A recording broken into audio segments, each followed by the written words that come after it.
Imaginez-vous que l'une des Avengers les plus mystérieuses et apparemment invulnérables cache en réalité un passé traumatisant de manipulation psychologique et d'esclavage mental imposé par un système d'espionnage soviétique impitoyable, car Black Widow de Kate Shortland nous révèle enfin l'histoire secrète de Natasha Romanoff, Scarlett Johansson, agent du SHIELD devenu avengé mais qui doit affronter les démons de son enfance volée quand elle découvre que la Red Room organisation criminelle qu'il a formée et torturée continue d'exister et d'asservir des milliers de jeunes femmes à travers le monde, et cette mission de libération personnelle et collective à la forcer à reconstituer sa famille d'espions artificiellement créés pour infiltrer l'Amérique dans les années 1990 et révéler que même les liens familiaux les plus superficiels peuvent devenir authentiques face à l'adversité. L'histoire commence en 1995 dans l'Ohio apparemment idyllique où la petite Natasha Romanoff vit avec sa sœur cadette Yelena et leurs parents Alexei Shostakov et Melina Vostokov dans une banlieue américaine parfaite,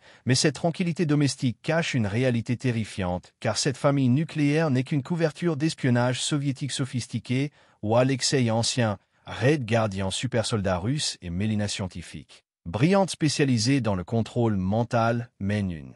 mission d'infiltration de 3 ans pour voler des secrets technologiques américains, tandis que Natasha et Yelena, enfants innocentes, croient sincèrement vivre une enfance normale avec des parents aimants, et quand leur couverture est brutalement découverte par les autorités américaines, cette fausse famille doit fuir précipitamment vers Cuba puis la Russie dans une course-poursuite aérienne spectaculaire qui brise à jamais l'innocence des 2 fillettes. Cette fuite traumatisante marque la fin de leur enfance car une fois arrivées en Russie, Natasha et Yelena sont immédiatement séparées de leurs parents adoptifs et envoyées dans la Red Room Academy secrète dirigée par le général Dreykov, Ray Winstone, où des centaines de jeunes filles subissent un conditionnement psychologique et physique extrême pour devenir des assassines parfaites, car ce programme d'endoctrinement combine entraînement martial intensif, lavage de cerveau chimique, suppression hormonale forcée et manipulation psychologique systématique pour créer des tueuses sans émotion ni volonté personnelle, et Natasha, plus âgée et résistante que les autres recrues, développe progressivement une capacité de dissimulation qui lui permet de préserver secrètement son humanité tout en feignant la soumission totale au système.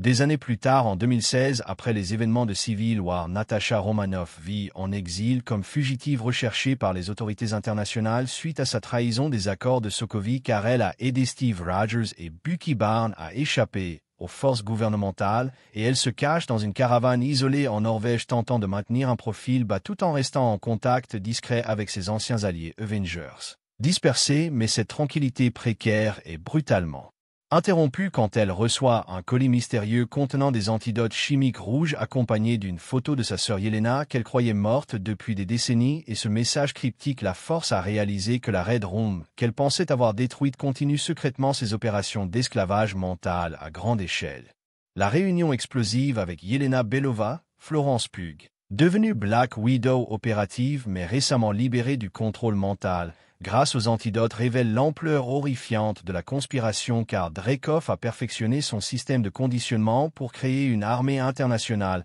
de Widow dispersées dans le monde entier comme agentes dormantes contrôlées chimiquement et psychologiquement, et Yelena explique à Natasha que ces femmes esclaves accomplissent des missions d'assassinat et d'espionnage sans même réaliser qu'elles sont manipulées, car leur personnalité authentique est complètement supprimée par des phéromones de contrôle mental, et seuls les antidotes synthétisés par une Widow rebelle peuvent briser temporairement cette programmation et restaurer leur libre arbitre. Cette révélation force Natasha à affronter sa culpabilité, car elle réalise qu'en s'échappant de la Red Room des années auparavant, elle a abandonné des centaines de ses sœurs d'armes à un esclavage mental permanent, et que sa liberté personnelle s'est construite sur l'asservissement continu d'autres victimes innocentes, et Yelena lui reproche amèrement cette désertion car elle considère que Natasha aurait dû revenir libérer les autres Widows plutôt que de rejoindre les Avengers et de jouer les héroïnes publiques tandis que leurs anciennes compagnes restaient prisonnières, et cette accusation douloureuse mais justifiée pousse Natasha à accepter une mission de sauvetage quasi suicidaire pour racheter ses erreurs passées. La recherche de leurs anciens parents adoptifs les mène d'abord vers Alexei Shostakov, emprisonné depuis des années dans un goulag sibérien ultra sécurisé, car ce Red Guardian déchu continue de revendiquer fièrement son statut de super-héros soviétique malgré son embonpoint et son alcoolisme chronique, et son extraction spectaculaire révèle un homme brisé par l'échec de sa carrière héroïque et rongé par la culpabilité d'avoir livré ses filles adoptives à Dreykov, mais qui conservent malgré tout un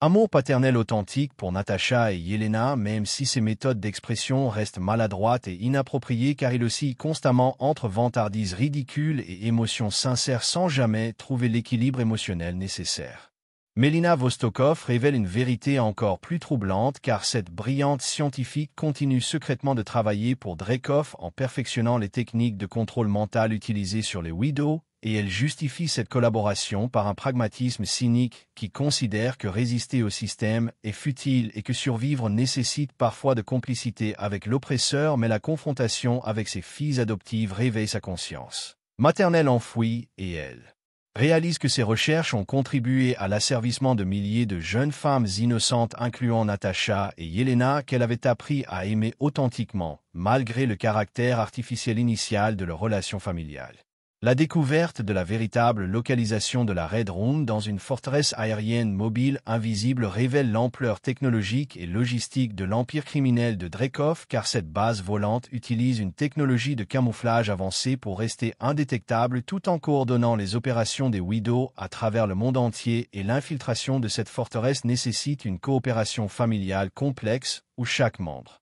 de cette famille d'espions reconstitués doit utiliser ses compétences spécifiques, Alexei fournissant la force brute, Melina apportant son expertise scientifique, Yelena utilisant ses talents de combat et Natasha coordonnant l'ensemble de l'opération avec son expérience tactique acquise chez les Avengers. La confrontation finale avec Dreykov révèle la sophistication diabolique de son système de contrôle car ce monstre a implanté dans le cerveau de Natasha un conditionnement neurologique qui l'empêche physiquement de l'attaquer directement, et ce blocage psychosomatique la paralyse complètement face à son ancien tortionnaire qui se délecte de cette domination psychologique persistante, mais Natasha découvre qu'elle peut contourner cette programmation en se blessant volontairement pour circuiter les inhibitions neurologiques implantées, et cette automutilation libératrice lui permet enfin d'affronter le symbole de son oppression passée et de venger toutes les victimes de la Red Room. La bataille aérienne épique pour détruire la forteresse volante et libérer les Widows contrôlées combine actions spectaculaires et sacrifices héroïques car Natasha doit choisir entre sa propre survie et la mission de sauvetage collectif et elle accepte de risquer sa vie pour distribuer les antidotes à toutes les Widows présentes dans la base permettant à ces femmes esclaves de retrouver leur libre arbitre et de se retourner contre leurs oppresseurs dans une révolte spontanée qui détruit définitivement le système de Dreykov, et cette victoire collective transforme des centaines de victimes en survivantes libérées qui peuvent enfin choisir leur propre destinée. L'épilogue émouvant montre la famille Romanov artificiellement créée mais devenue authentique qui se sépare définitivement car chaque membre doit poursuivre sa propre route de rédemption. Yelena partant libérer d'autres Widows dispersés dans le monde, Alexei et Melina tentant de reconstruire leur vie après des décennies de mensonges et Natasha retournant vers ses responsabilités d'Avenger avec une paix intérieure retrouvée car elle a finalement affronté et vaincu les démons de son passé et cette séparation douloureuse mais nécessaire démontre que l'amour familial véritable implique parfois d'accepter que chacun suive son propre chemin de guérison et d'accomplissement personnel. Le message universel de Black Widow explore les thèmes de la rédemption personnelle et de la responsabilité collective, car le film démontre que surmonter un traumatisme individuel nécessite souvent d'aider d'autres victimes à se libérer du même système d'oppression et que le véritable héroïsme consiste non seulement à sauver le monde des menaces extérieures mais aussi à affronter courageusement ses propres blessures psychologiques et à transformer sa souffrance personnelle en force libératrice. Pour d'autres personnes qui subissent les mêmes injustices, et Natasha prouve que même une assassine conditionnée peut retrouver son humanité et devenir une force de libération authentique qui transcende sa programmation initiale.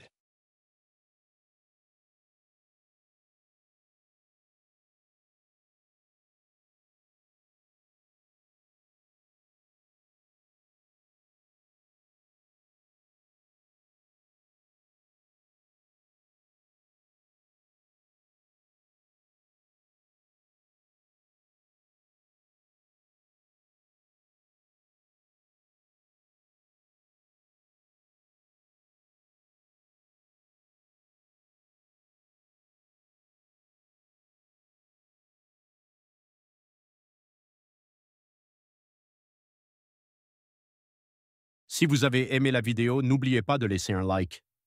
Abonnez-vous et activez les notifications pour découvrir encore plus de secrets sur les films et les séries.